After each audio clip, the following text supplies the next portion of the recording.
அதிமுக அரசியலில் அதிகார போட்டி தீவிரமடைந்து உள்ள நிலையில் ஒற்றை தலைமையுடன் முன்னேறும் எடப்பாடி பழனிசாமி ஒரு பக்கம், கட்சியை விட்டு விலகியவர்களின் அரசியல் எதிர்காலம் கேள்விக்குறியாகி வரும் மற்றொரு பக்கம். இதற்கிடையே தமிழக அரசியலில் புதிய கூட்டணி நகர்வுகள் வேகமெடுத்து உள்ளன. அதிமுக அரசியலில் தற்போது வேகமாக மாறிவரும் சூழலில் OPS தலைமையிலான கூடாரம் நாளுக்கு நாள் காலியாகி வருவதாக அரசியல் வட்டாரங்கள் தெரிவிக்கின்றன.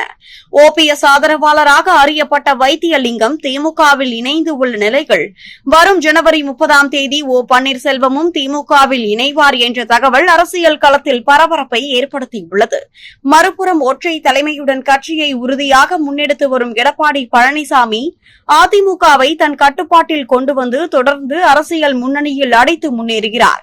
கட்சியை விட்டு வெளியேறிய பல முன்னாள் முக்கிய நபர்களின் அரசியல் வாழ்க்கை தொடர்ச்சியாக கேள்விக்குறியாகி வரும் நிலையில் தனிப்பட்ட பாதை எடுத்தவர்கள் அரசியல் ரீதியாக தனிமைப்படுத்தப்பட்டு வருவதாகவும் விமர்சனங்கள் எழுகின்றன.